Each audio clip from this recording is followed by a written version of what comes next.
On peut dire qu'on est un vieux groupe maintenant. On s'est rencontrés avec Khaled et Mohanad en Syrie en 2005.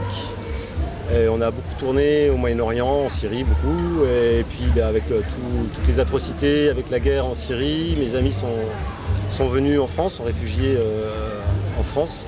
Et du coup, depuis 2011, maintenant on tourne essentiellement ici. Oui, c'était une très très grande émotion parce qu'on avait été invité en 2010.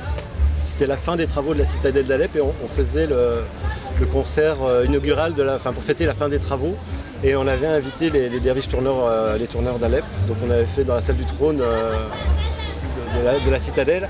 On avait une dizaine de derviches qui sont venus et c'est notre dernier concert. On n'imaginait pas que ce soit notre dernier concert là-bas, pas du tout. Et puis après, on a fait un concert ici qui s'appelait Le Voyage de Ziryab, qui parlait de l'exil. Et puis un jour, de rencontre en rencontre, on a rencontré un circassien complètement fou, qui est Sylvain Julien, qui est un circassien absolument magnifique, et qui est spécialiste du cerceau. Et il a l'obsession du cercle. Du cercle qui tourne à l'infini finalement, comme les derviches. Et puis on a parlé, on s'est dit mais oui, mais c'est les derviches, c'est nous, et il faut qu'on fasse quelque chose. Et comme Baba Salam, on est toujours dans la rencontre Orient-Occident, eh bien on a quitté les vrais derviches, parce que ça c'est notre mémoire, c'est notre dernier concert en Syrie. Et on a invité Sylvain pour jouer avec nous, qui prend le rôle des derviches, lui, mais ses cerceaux aussi.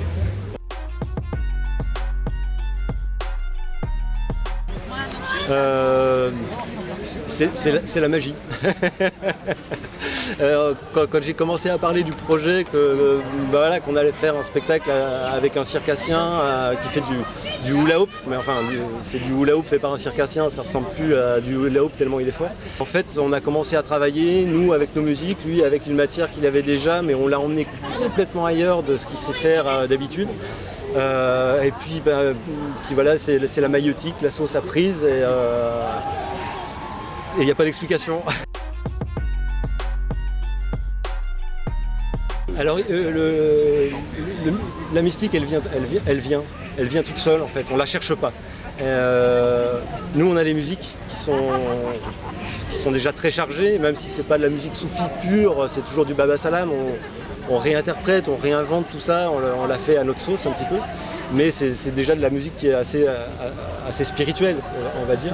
Et puis Sylvain, il est rentré dans notre musique, il est musicien aussi avec ses cerceaux, et il a une tourne, il a une grande tourne tout seul avec ses cerceaux qui dure 10-15 minutes. On est dans la mystique. Alors après, sans être forcément mystique, on peut, avec toute la bienveillance, avec toute l'attention qu'on porte à ça, on détourne pas. C'est avec beaucoup de poésie qu'on emprunte cette mystique. Derviche, c'est vraiment une ode à l'amour parce que déjà notre rencontre de Baba Salam avec Khaled et Mohanad Al-Jaramani, c'est une rencontre qui est magnifique. Ça a été un coup de foudre musical. On se connaît depuis 2005, donc voilà, on est vraiment des très vieux amis, donc il y a de l'amour aussi là-dedans. Et puis après, tout est poésie, tout est très charnel finalement. Et puis les textes que chantent mes deux amis, donc ces chants de poètes Al-Rumi ou d'autres, tous les textes, on ne sait jamais à qui s'adresse le texte. Si on le lit de but en blanc, c'est des textes d'amour. On ne sait pas s'il s'adresse à sa bien-aimée ou son bien-aimé. Après, si on creuse plus loin, ah oui, c'est peut-être, il parle de Dieu, il parle à Dieu. Mais au départ, non, c'est des textes d'amour. Tous les textes soufis sont des textes d'amour.